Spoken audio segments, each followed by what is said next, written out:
மகனே உன் நெஞ்சனக்கு தாராயோ, மகனே உன் நெஞ்சனக்கு தாராயோ, மோட்ச வாழ்வை தருவேன் இது பாராயோ, மோட்ச வாழ்வை தருவேன் இது பாராயோ.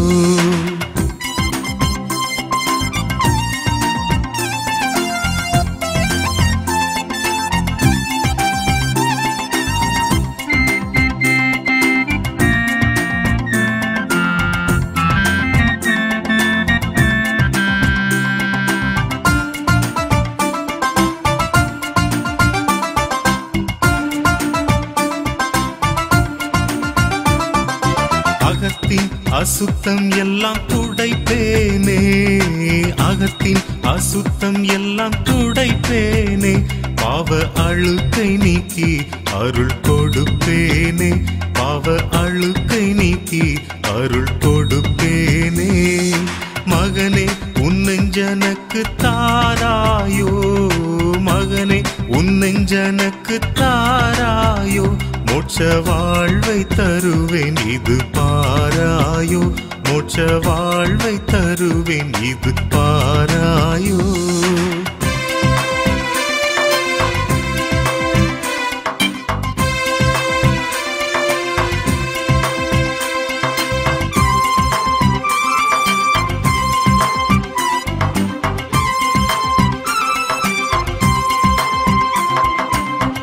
பாவம் முற்றும் பரிகரிப்பேனே, உன் பாவம் முற்றும் பரிகரிப்பேனே, அதை உண்மையாய் அகற்ற யான் மரித்தேனே, அதை உண்மையாய் அகற்ற யான் மரித்தேனே. மகனே உன் நெஞ்சனக்கு தாராயோ, மகனே உன் நெஞ்சனக்கு தாராயோ, மோட்ச வாழ்வை தருவேன் இது பாராயோ, மோட்ச வாழ்வை தருவேன் இது பாராயோ.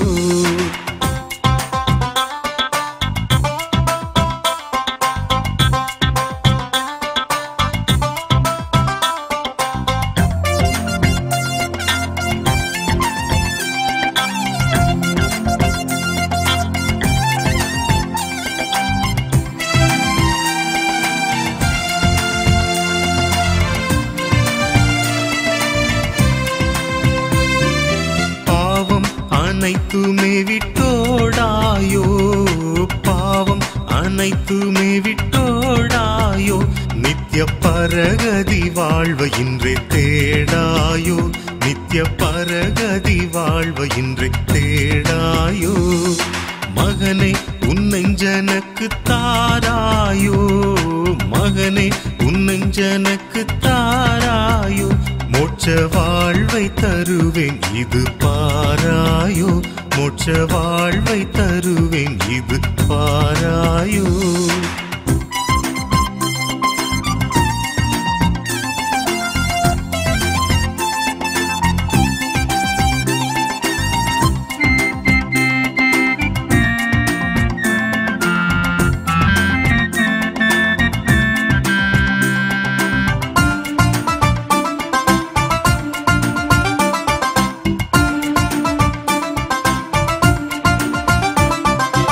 உலக வாழ்வினை விட்டகல்வாயே, உலக வாழ்வினை விட்டகல்வாயே, மகா உவப்பாய்க்கதி இவன் மகிழ்வாயே, மகா உவப்பாய்க்கதி இவன் மகிழ்வாயே.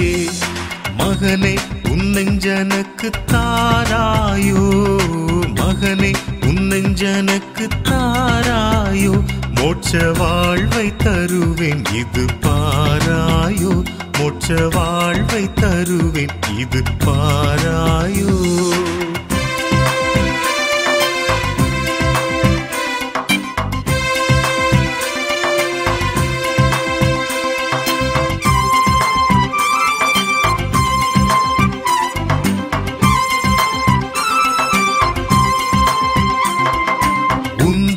ஆத்துமத்தை நீ படைப்பாயே, உந்தன் ஆத்துமத்தை நீ படைப்பாயே, அதில் உன்னதன் வசிக்க இடம் கொடுப்பாயே, அதில் உன்னதன் வசிக்க இடம் கொடுப்பாயே.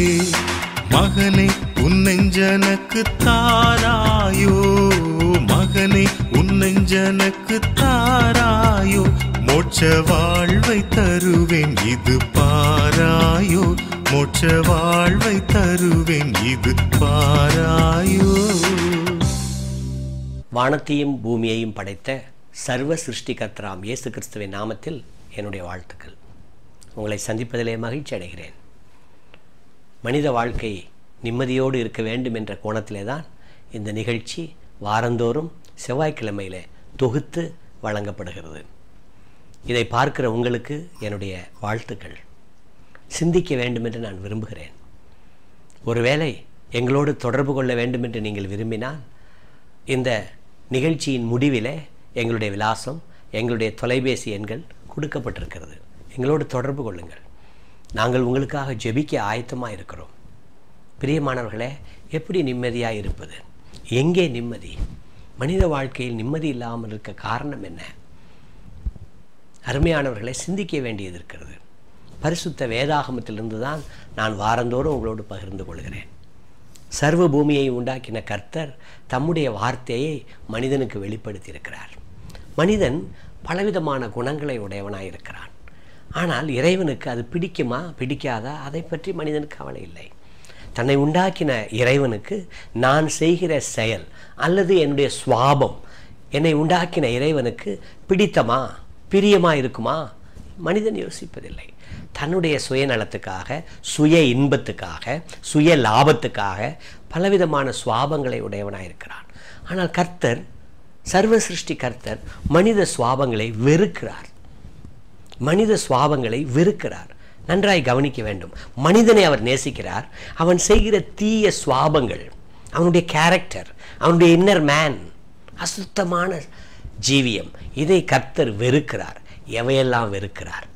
நம்மை உண்டாக்கின கர்த்தர் நம்முடைய சுவாபத்தை, நம்முடைய குணலட்சணங்களை வெறுக்கும் போது எங்கே நமக்கு நிம்மதி உண்டாகும்? யோசித்து பாருங்களேன்.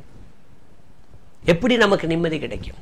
நம்மை உண்டாக்கினவர், நம்மை சிருஷ்டித்தவர், தாயின் கர்ப்பத்திலே பிரித்து எடுத்தவர், இந்த உலகத்திலே வாழச் செய்கிறவர், நமக்கு வேண்டிய அடிப்படை தேவைகளை தண்ணீர், காற்று, வெளிச்சம், பிராணவாயு, பழங்கள், காய்கறிகள், உலகத்தில் சகலத்தையும் சிருஷ்டித்து நம்மையும் சிருஷ்டித்து நம்மீது அன்பு கொண்டவராயிருக்கிற தெய்வம், அவருக்கு பிரியமில்லாத சுவாபங்கள் நம்மிடத்தில் இருக்கிறது.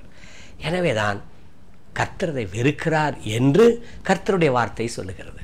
நான் வெறுக்கிறேன், மனிதனை நேசிக்கிறேன். எல்லாரையும் அவர் நேசிக்கிறார். கிறிஸ்தவர்கள், இந்துக்கள், இஸ்லாமியர்கள், ஜைனர்கள், பலவிதமான மத கலாச்சார பாஷை உடையவர்கள் இந்த பூமியிலே வசிக்கிறார்கள். எல்லாரையும் தெய்வம் நேசிக்கிறார். ஆனால் மனிதனுடைய சுவாபங்களை அவர் வெறுக்கிறார். வேதத்திலிருந்து அவர் வெறுக்கக்கூடிய காரியங்கள் எது?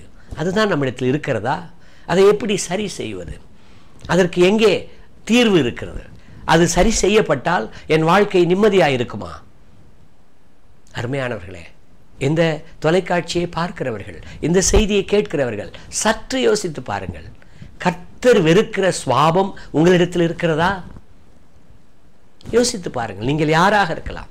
கிறிஸ்தவர்களாக இருக்கலாம், இஸ்லாமியர்களாக இருக்கலாம், இந்துக்களாக இருக்கலாம், பாஸ்டராக இருக்கலாம், ஊழியனாக, மூப்பனாக இருக்கலாம், பிஷப்பாக இருக்கலாம். கர்த்தர் வெறுக்கிற சுவாபம் உங்களிடத்தில், என்னிடத்தில் உண்டா? ஒரு டெஸ்ட், ஒரு சின்ன சோதனை தான் இது. என்னோடு கூட வேதத்தை திருப்பிக் கொள்ளலாம். நீதிமொழிகளின் புஸ்தகம் 6வது அதிகாரம் 16 முதல் 19 வசனம் வரைக்கும் வாசிக்க கேட்கலாம். நீதிமொழிகளின் புஸ்தகம் 6வது அதிகாரம் 16, 17, 18, 19 4 வசனங்களுக்குள்ளே கர்த்தர் வெறுக்கிற சுவாபங்கள் இருக்கிறது. வாசிக்க கேட்கலாமா? 6 காரியங்களை கர்த்தர் வெறுக்கிறார், 7 அவருக்கு அருவருப்பானவைகள். அவையாவன: மேட்டிமையான கண், பொய்நாவு, குற்றமற்றவர்களுடைய ரத்தம் சிந்தும் கை, துர் ஆலோசனையை பிணைக்கும் இருதயம், தீங்கு செய்வதற்கு விரைந்தோடும் கால், அபத்தம் பேசும் பொய் சாட்சி, சகோதரர்களுக்குள்ளே விரோதத்தை உண்டு பண்ணுதல் ஆகிய இவைகளே. அருமையானவர்களே, சத்தியத்திலிருந்து வாசிக்க கேட்டீர்கள். இது தெய்வத்தினுடைய வார்த்தை. மனிதனுடைய குணலட்சணங்களிலே அவருக்கு பிரியமில்லாத, ஏன் நமக்கே பிரியமில்லாததான் இவைகள்லாம். நம்மை உண்டாக்கின தெய்வத்துக்கு பிரியமில்லாத, நம்முடைய பெற்றோருக்கு பிரியமில்லாத, நம்மோடு கூட இருக்கிறவர்களுக்கு பிரியமில்லாத சுவாபங்கள். எப்படிங்க நிம்மதி வரும் குடும்பத்தில்? நம்முடைய இதயத்தில் இப்படிப்பட்ட அழுக்கான எண்ணங்கள் இருக்குமானால், அழுக்கான செயல்கள் நம்முடைய வாழ்க்கையில் இருக்குமானால் எப்படி நிம்மதியாக இருக்க முடியும்? குடும்ப தலைவனாக இருக்கட்டும், குடும்ப தலைவியாக இருக்கட்டும், குடும்பத்தில் பிள்ளைகளாக இருக்கட்டும், நம்மோடு பழகுகிற நண்பர்களாக இருக்கட்டும், இப்படிப்பட்ட வெறுக்கிற சுவாபங்கள் இருக்கும்போது எங்கே நிம்மதி? என்னென்ன சுவாபங்கள்? வரிசையாய் வாசிக்க கேட்கலாம். முதலாவது மேட்டிமையான கண், ப்ரவுட் லுக். மேட்டிமையான கண். மற்றவர்களை விட நாம் உயர்ந்திருக்கும் போது அவர்களை குறைத்து மதிப்பிடுவோம். நமக்கு பெருமை உண்டாகி விடுகிறது. நம்முடைய படிப்பு, நம்முடைய அந்தஸ்து, இறைவன் நமக்கு கொடுத்திருக்கிற திரவியங்கள், ஐஸ்வர்யங்கள், மற்றவைகளை பார்க்கும் பொழுது நமக்கு மேட்டிமை வருகிறது. நம்மை பார்க்கும் போதே மேட்டிமை, ப்ரவுட் லுக். மேட்டிமையான கண். எங்கே நிம்மதி உண்டாகும்? பெருமை அல்லது மேட்டிமை, அகம்பாவம் இருப்பது அது சைத்தானுடைய செயல் என்று வேதம் சொல்லுகிறது. பெருமை உள்ளவனுக்கு நம்முடைய கர்த்தர் எதிர்த்து நிற்கிறார் என்று பைபிளில் வாசிக்கிறோம். தாழ்மை உள்ளவனுக்கு கிருபை அளிக்கிறார். ஒரு ஹம்பிள் லுக் இல்லை, ப்ரவுட் லுக். எனக்கு நல்ல உடை இருக்கிறது, எனக்கு நல்ல பாக்கியம் இருக்கிறது, பணம் பாக்கியங்கள் இருக்கிறது, எனக்கு வீடு இருக்கிறது, என்னுடைய வீட்டை வந்து பார், என்னுடைய வயலை வந்து பார், நான் வாங்கின வாகனத்தை வந்து பார். என்னை அருமையானவர்களை, பெருமை, த ப்ரவுட் லுக் அழகாய் சொல்லி இருக்கிறது வேத வசனத்தில். மனிதனுக்குள்ளே பிசாசனுடைய சைத்தானுடைய குணம் அது ப்ரவுட் லுக், மேட்டிமையான கண். அது எடுக்கப்பட வேண்டும். ஆண்டவர் தாழ்மையை விரும்புகிறார். தாழ்மையை தரித்து கொள்ளுங்கள் என்று பைபிளில் வாசிக்கிறோம். மனத்தாழ்மையை தரித்து கொள்ளுங்கள். ப்ரவுட் லுக் அது வேண்டாங்க, நிம்மதியே வராதுங்க. அதை எடுத்து போடுங்க. இரண்டாவது குணம் என்ன வாசிக்கிறோம்? பொய் நாவு, த லையிங் டங். பொய் நாவு. எதுக்கெடுத்தாலும் பொய் தாங்க. பொய் பேசியே வாழ்றவங்க இருக்கிறாங்க. வியாபாரிகள், விவசாயிகள், அதிகாரிகள், சாதாரண கூலி வேலை செய்கிறவர்கள், எல்லாவற்றிலும் பொய். அருமையானவர்களே, வேதம் என்ன சொல்லுகிறது? நீ பொய் சொல்லிட்டு வந்துடலாம், உன் மனசாட்சியை மறைக்க முடியாது. பொய் நாவு, த லையிங் டங். மேட்டிமையான கண் இறைவனுக்கு பிடிக்கவில்லை என்று எழுதியிருக்கிறது. அதனுடைய தலைப்பு எப்படி சொல்லப்பட்டிருக்கிறது? 6 காரியங்களை கர்த்தர் வெறுக்கிறார், 7 அவருக்கு அருவருப்பானவைகள். மொத்தம் 7 காரியங்கள் இன்றைக்கு மனித சமுதாயத்தை ஆட்டி படைக்கிறது. அதில் 1 மேட்டிமையான கண், 2 பொய் நாவு. எவ்வளவு பொய் வாழ்க்கையில் இன்றைக்கு சர்வசாதாரணமாக விடுகிறது. நம்முடைய இந்திய ரூபாய் நோட்டிலே விதமாக எழுதியிருக்கிறது, சத்தியமே ஜெயதே, வாய்மையே வெல்லும், உண்மைதான் ஜெயிக்கும் அப்படின்னு எழுதியிருக்கு. அந்த ரூபா நோட்டை சம்பாதிக்கிறதுக்கு பொய் சொல்லி தான் சம்பாதிக்கிறான். அந்த ரூபா நோட்டில் எழுதியிருக்கு, சத்தியமே ஜெயதே, வாய்மையே வெல்லும், பொய் சொல்லாத அப்படின்னு அர்த்தம். நீ உண்மையை சொன்னாதான் ஜெயிக்க முடியும். அதை சம்பாதிக்கிறதுக்கு பொய் சொல்லி தான் சம்பாதிக்கிறோம். பொய் சொல்லி உண்மையை பெற முடியாது. அருமையானவர்களை கர்த்தர் வெறுக்கிறார். ஏங்க வாழ்க்கையில் நிம்மதி கிடையாது? படிப்பு, அந்தஸ்து, பட்டம், பதவி, புகழ், பணம், பட்டம் நிறைய இருக்கிறது மனிதனிடத்தில். நான் சொல்லிக்கொண்டு போகலாம், ஏராளம் சொல்லிக்கொண்டு போகலாம். ஆனால் நிம்மதி இல்லை. காரணம் என்ன? மனித வாழ்க்கை கரைப்படுத்தப்பட்டிருக்கிறது. என்ன கரை? பொய் நாவு. முதலாவது மேட்டிமையான கண், 2வது பொய் நாவு, 3வது குற்றம் அற்றவர்களுடைய இரத்தத்தை சிந்தக்கூடிய கை, hands that shed innocent blood. அப்படின்னா என்னங்க? மற்றவங்களை அடித்து அவங்கள ரத்தத்தை சிந்த வைக்கிறதுங்க. அருமையானவர்களே, இன்றைக்கு நிறைய இது போல காரியங்கள் நடக்கிறது. மற்றவர்களை அடிப்பதற்கு, மற்றவர்களை கொலை செய்வதற்கு, மற்றவர்களை காயப்படுத்துவதற்கு காரணமாகி பணத்தை சம்பாதிக்கிறார்கள். குற்றம் அற்றவர்களுடைய ரத்தம் சிந்தும் கை. கை அடிக்கலாமாங்க? யோசிச்சு பாருங்க. தம்பி, உங்க தெருவில் ஒரு சண்டை வந்தா உடனே ஓடிடுற நீனு. தங்கச்சி, உங்க வீட்டுக்குள்ள ஒரு சண்டை வந்தா உடனே ஏதாவது எடுத்துக்கிற. மற்றவர்களை காயப்படுத்துறாங்க. இது கிராமங்களில் நிறைய நடக்குதுங்க. பட்டணங்களில் வேற சுவாபம், கிராமங்களில் நிறைய. சமீபத்தில் நான் ஒரு கிராமத்துக்கு போயிருந்தேன். அங்கே ஒரு வீட்டில் ஜெபம் பண்ண கூப்பிட்டு இருந்தார்கள். நாங்கள் ஒரு 20 பேர் கிட்டத்தட்ட ஒரு வேன் எடுத்துட்டு போய் ஜெபித்து விட்டு திரும்பி வருகிறோம். வருகிற வழியில் அந்த கிராமத்தில் ஒருவன் ஓங்கி அடித்து விட்டான். ரத்தம் சொட்டுது, மண்டை உடஞ்சிருச்சு, தூக்கிட்டு ஓடுறாங்க ஆஸ்பத்திரிக்கு. அருமையானவர்களே, மனிதனுடைய ரத்தத்தை சிந்தக்கூடிய கைகள். நீ எதற்காக சண்டை போட வேண்டும்? ஏன் மற்றவருடைய ரத்தத்தை நீ சிந்த வேண்டும்? ஆண்டவர் வெறுக்கிறார். இன்னும் சொல்லட்டுமா, அருவருக்கிறார். அருவருக்கக்கூடிய சுவாபம் உங்க வீட்டில் இருக்கும்போது எங்கே நிம்மதி வரும்? பொய் சொல்லி சம்பாரிச்சு வச்ச பணத்தை வீட்டுக்குள்ள வச்சிருக்க எங்கே நிம்மதியா இருக்க முடியும்? யோசிச்சு பாருங்க. அருமையானவர்களே, கர்த்தர் வெறுக்கிறார். அதனால தான் நிம்மதி இல்லை. இதெல்லாம் எடுத்து போடுங்க. Please avoid this character in your personal life and your family life. அதை எடுத்து தள்ளி போடு. இதெல்லாம் தள்ளி போடு. யாரையும் அடிக்காதீங்க. மற்றவர்களுடைய இரத்தத்தை சிந்தக்கூடாது. கர்த்தர் அருவருக்கிறார். கர்த்தர் அருவருக்கிறார். மிருகத்தை அடிச்சு கொள்றதுக்கே மனுஷன் பயப்படுறான். ஆனா மனுஷனை அடிச்சு கொள்றதுக்கு சாதாரணமா ரேட்டு பேசுறான். வண்டியில போறோம், ஒரு நாய்க்குட்டி வண்டியில் அடிபட்டு செத்து போச்சு, பரிதாபப்படுகிறான். ஒரு ஆடு செத்து போகிறது, வண்டியில் விழுந்து பரிதாபப்படுகிறான். மனிதன் அதெல்லாம் இல்லை, காசை கொடுத்து அடி. கைக்கு தனி ரேட்டு, காலுக்கு தனி ரேட்டு, தலை எடுக்க தனி ரேட்டு, உயிரை வாங்க தனி ரேட்டு, உயரமான மலையிலிருந்து தள்ளி விடுறதுக்கு தனி ரேட்டு. எல்லாம் குற்றமற்றவர்களுடைய ரத்தத்தை சிந்தக்கூடிய கைகள். யோசிச்சு பாருங்க பிரதர் அண்ட் சிஸ்டர்ஸ். உங்க வீட்டில் நிம்மதி வேணுமா? மற்றவருடைய ரத்தத்தை நீ சிந்தாத. நாலாவதாக, துர் ஆலோசனையை பிணைக்கும் இருதயம். Heart with wicked imagination. துன்மார்க்கமா உட்கார்ந்து யோசிக்கிறது. ஒரு காலத்துலங்க தென்னிந்தியாவில் உள்ளவங்க வட இந்தியாவில் போய் தேடிட்டு வருவாங்க, கொள்ளை அடிச்சுட்டு வருவாங்க.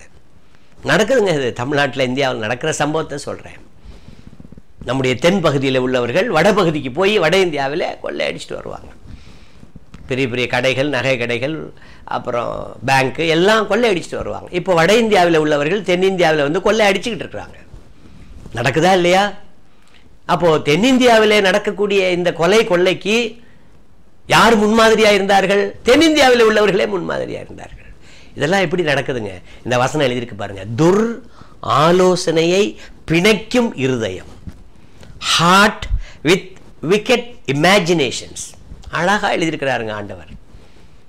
கெட்டதை உட்கார்ந்து யோசிச்சு செய்யறதுக்கு முயற்சி எடுக்கிற எப்படி நிம்மதி வரும்? 2 பேர் 3 பேர் சேர்ந்து உட்கார்ந்து பேசினாலே என்ன பேசிக்கிறாங்க? படிக்கல தயவு செய்து வேத புஸ்தகத்தை. துர் ஆலோசனை, த விக்கெட் இமேஜினேஷன். உட்கார்ந்து கற்பனை பண்றான், எதை செய்யலாம், எப்படி செய்யலாம், என்ன செய்யலாம்.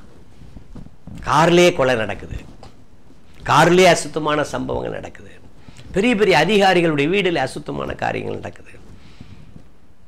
யாரும் இதுல விதிவிலக்கு கிடையாது. வேதம் என்ன சொல்லுகிறது? நான் அருவருக்கிறேன் என்று கர்த்தர் சொல்லுகிறார். 4வது குறிப்பு, துர் ஆலோசனையை பிணைக்கும் இருதயம். 5வதாக என்ன வாசிக்கிறோம்?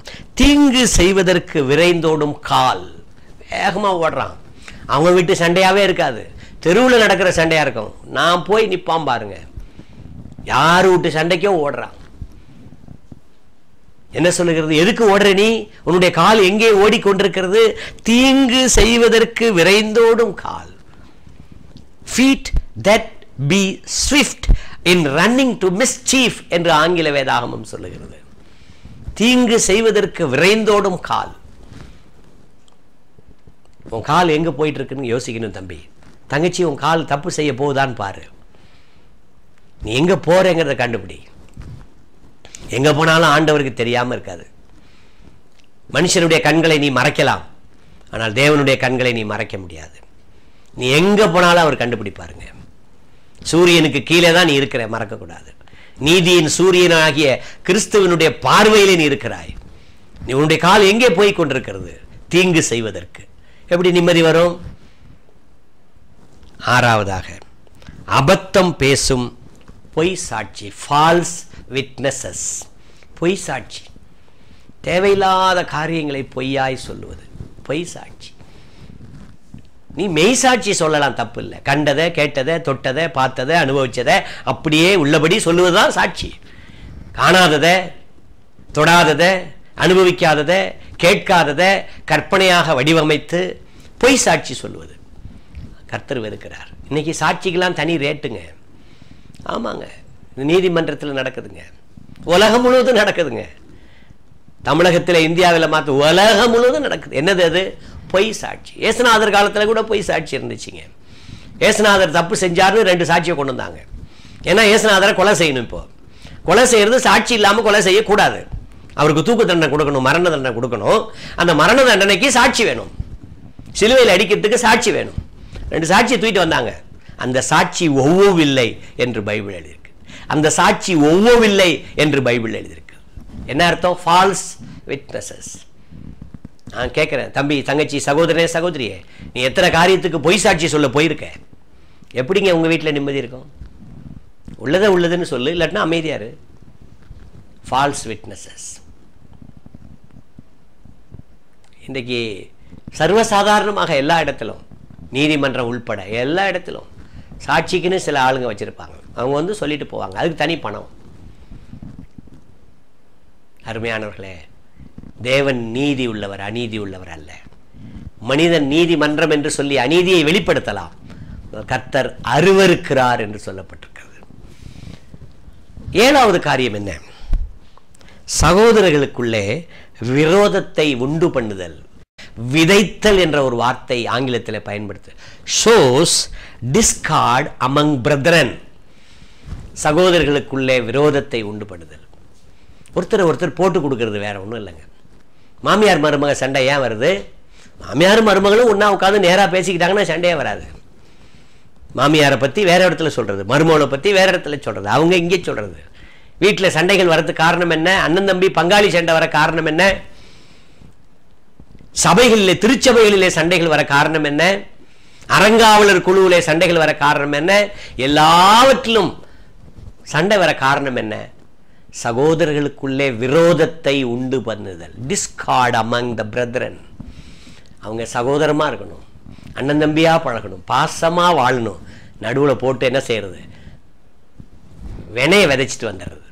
தெரியுமா உனக்கு, அவ அப்படித்தான் அப்படின்னு சொல்லிட்டு வந்துடுறது. அருமையானவர்களை, வேதம் சொல்லுகிறது, அதை நான் அருவருக்கிறேன் என்று கர்த்தர் சொல்லுகிறார். இதுக்கெல்லாம் என்னங்க விடிவு காலம்? Where is the remedy? எந்த மனிதனிடத்தில் போய் பரிகாரத்தை தேடுவது? ஆண்டவராகிய இயேசு கிறிஸ்து தான் பரிகாரி. கர்த்தர் சொல்லுகிறார், நானே உன் பரிகாரியாகிய கர்த்தர் என்று சொல்லுகிறார். He himself, he is our solution for this wicked things. துன்மார்க்கமான, கர்த்தர் வெறுக்கிற, அருவருக்கிற இந்த சுவாபம் நம்மிடத்தில் இருந்தால் நிம்மதி இருக்காது. இந்த சுவாபத்தை கர்த்தர் நமக்கு மன்னித்து புதிய சுவாபத்தை தர வேண்டும். வேதம் அழகாய் சொல்லுகிறது, ஒருவன் கிறிஸ்துவுக்குள் இருந்தால் புது சிருஷ்டியாயிருக்கிறான், பழையவைகளாகிய இவைகள் எல்லாம் ஒளிந்தன, எல்லாம் புதிய குணங்கள். அன்பு, சந்தோஷம், சமாதானம், சாந்தம், இச்சையடக்கம், மனத்தாழ்மை, விட்டு கொடுத்தல், சகித்து போகுதல் எல்லாம் ஆண்டவர் தருவார். உன் குடும்பம், உங்கள் குடும்பம் நிம்மதியாக இருக்கும். தம்பி, தங்கச்சி, சகோதரனே, சகோதரியே, நீனும் நிம்மதியாக இருக்க முடியும். நீ பொய் சாட்சி சொல்லிவிட்டு வந்து நிம்மதியாக இருக்க முடியுமா? ஒருவரை பற்றி ஒருவரிடத்தில் விரோதமாய் தப்பான விதையை விதைத்து விட்டு உன்னால் நிம்மதியாய் வாழ முடியுமா? பொய் நாவு, மேட்டிமையான கண், துர் ஆலோசனை, தீமை செய்ய விரைந்தோடும் கால், குற்றம் இல்லாத இரத்தத்தை சிந்துவதற்கு உன்னுடைய கை, நீ நிம்மதியாய் வாழ முடியாது. வீடுகளில் இன்றைக்கு நிம்மதி இல்லைங்க. பெரிய பெரிய வியாபாரிகள் இருக்காங்க, பெரிய வியாபாரிகள், ஹோல்சேல் டீலர்ஸ், மொத்தமாக எடுத்து வியாபாரம் பண்ணுறவங்க, நிறைய பணம் வரும், லட்சக்கணக்கா, நிம்மதி இல்லை. காரணம் என்ன? நிறைய படித்தவங்க இருக்கிறாங்க, கணவனும் நிறைய படிச்சிருப்பார், மனைவி நிறைய படிச்சிருப்பாங்க, அவங்களெல்லாம் படித்தவங்க தான், ஆனால் வீட்டுக்குள்ளே நிம்மதி இல்லை. காரணம் என்ன தெரியுமா? இன்றைக்கு திருச்சபைகளுக்குள்ளே நிம்மதி இல்லை. சர்ச் என்று சொல்லக்கூடிய இயேசு கிறிஸ்துவின் இரத்தத்தினால் சம்பாதிக்கப்பட்ட சபை என்று சொல்லக்கூடியதில் நிம்மதி இல்லை. காரணம் என்ன? இந்த 7வது சுவாபம், சகோதரர்களுக்குள்ளே விரோதத்தை உண்டு பண்ணுதல், முடிச்சு போடுதல். உங்களுடைய இந்த கொலக்கியல் லாங்குவேஜில் பேசணும்னா போட்டு கொடுக்கறது. மற்றவங்க ஏன் நீ போட்டு கொடுக்குற? உன் வேலையை நீ பாரு, என் வேலையை நான் பார்க்கட்டும், நிம்மதியாக இருக்கலாம். ஆண்டவர் ஒரு உயிரோடு இருக்கிறார். இயேசு கிறிஸ்து ஜீவன் உள்ள கடவுள், தெரியுமாங்க? இயேசு கிறிஸ்து எனக்காக உங்களுக்காக இந்த உலகத்தில் வந்தாருங்க மனுஷனா. உங்களுடைய பாவம் போக்கும் நிவாரண பலியா சிலுவையில் உயிர் கொடுத்தாருங்க. மரணத்தை ஜெயிச்சு இன்னும் உயிரோடு இருக்கிறாருங்க. அவர் உயிருள்ள கடவுள், அவர் பார்த்துட்டே இருக்கிறாருங்க. எனக்கு 2 கண்ணு தான், என்னை பார்க்கறது குறைவான கண்கள் தான். நான் அவருடைய கண்கள் பூமி எங்கு உலாவிக் கொண்டிருக்கிறது என்று படிக்கிறோம். அவருடைய கண்கள் பூமி எங்கு உலாவிக் கொண்டிருக்கிறது வேதம் சொல்லுகிறது. அவர் பார்க்குறாருங்க. அருமையானவர்களே, நீங்கள் நிம்மதியாக வாழணுமா? இந்த 7 அழுக்கான சுவாபத்தை ஆண்டவர்கிட்ட சொல்லி மன்னிப்பு கேளுங்க. தகப்பனே, எனக்கு மேட்டிமையான கண் இருக்கிறது, மன்னியும். நான் பொய் சொல்லியிருக்கிறேன், இனி பொய் சொல்லாமல் வாழ எனக்கு மன்னித்து உதவி செய்யும். தகப்பனே, மற்றவர்களுடைய இரத்தத்தை நான் சிந்தி இருக்கிறேன், என்னுடைய கை இரத்தம் சிந்தின கையாக இருக்கிறது, என்னை மன்னியும். தகப்பனே, என்னுடைய இருதயம் துர் ஆலோசனையை பிணைத்து கொண்டிருந்தது, என்னை மன்னியும். என்னுடைய கால்கள் வேகமாய் தீங்கு செய்வதற்கு இதுவரைக்கும் ஓடிக்கொண்டிருந்தது, ஆண்டவரே எனக்கு மன்னிப்பு தாரும். நான் பொய் சாட்சி சொல்லியிருக்கிறேன், தகப்பனே எனக்கு மன்னியும். சகோதரர்களுக்குள்ள விரோதத்தை உண்டு பண்ணியிருக்கிறேன், என்னை மன்னியும் என்று நீங்கள் சொல்வீர்களானால் ஆண்டவர் உங்களை மன்னிப்பார். பைபிள் சொல்லுகிறது, இயேசு கிறிஸ்துவின் ரத்தம் சகல பாவங்களை நீக்கி நம்மை சுத்திகரிக்கும். ஒரு சுத்தமான வாழ்வு கிடைக்கும். அதிலே தான் நிம்மதி இருக்கிறது. எங்கே பரிசுத்தம் உண்டோ அங்கே நிம்மதி உண்டு. சுத்தம் சுகம் தரும் என்று சொல்வார்கள், பரிசுத்தம் நிம்மதியை தரும். உங்கள் வாழ்க்கையை கர்த்தருக்கு ஒப்புக் கொடுங்கள். இந்த வசனத்தை கேட்ட நீங்கள் இந்த அருவருப்பான சுவாபம் உங்களிடத்தில் இருக்குமானால் ஆண்டவரே என்னை மன்னியும் என்று சொல்லி ஆண்டவரிடத்தில் கேளுங்கள். கர்த்தர் மன்னிப்பதற்கு தயை பெருத்திருக்கிறார். என்னிடத்தில் வருகிறவர்களை நான் புறம்பே தள்ள மாட்டேன் என்று இயேசு பெருமான் சொல்லுகிறார். அவர் யாரையும் தள்ளுவதில்லை. நீங்கள் யாராக இருக்கலாம், எந்த குணங்கள் இருந்தால் உங்கள் வீட்டில் நிம்மதி இருக்கவே இருக்காது. இந்த குணங்கள் எடுத்து போடப்படுமானால், இயேசு கிறிஸ்து உங்களுக்கு மன்னிப்பாரானால் நிம்மதியாக இருக்கலாம். கர்த்தர் உங்களை ஆசீர்வதிப்பார். ஒரே ஒரு நிமிஷம் கண்களை மூடி இருக்கலாமா?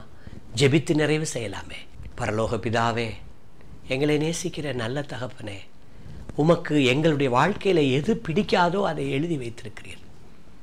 ஆண்டவரே, உமக்கு நீர் அருவருக்கிற காரியங்கள் எங்களிடத்தில் இருக்குமானால் எங்களை ஒரு விசை மன்னியும்.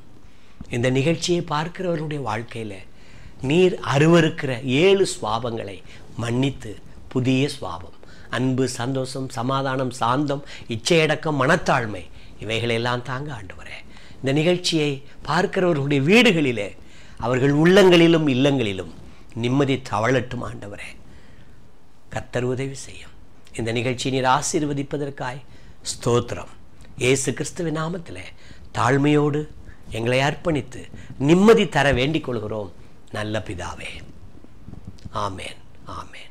தேங்க்யூ. God bless you. மேலும் ஜெப உதவிக்கு எங்களை தொடர்பு கொள்ளும் முகவரி: பெரம்பலூர் கிறிஸ்தவ சகோதர சபை, சர்ச் கார்னர், ரெங்கமால் நகர் எதிர்ப்புறம், பெரம்பலூர் 621220. தொலைபேசி எண் 9842476624. ஞாயிறு ஆராதனை காலை 9:30 மணி முதல் 11:30 மணி வரை. புதன்கிழமை வேத ஆராய்ச்சி மாலை 6:30 மணி முதல் 8 மணி வரை.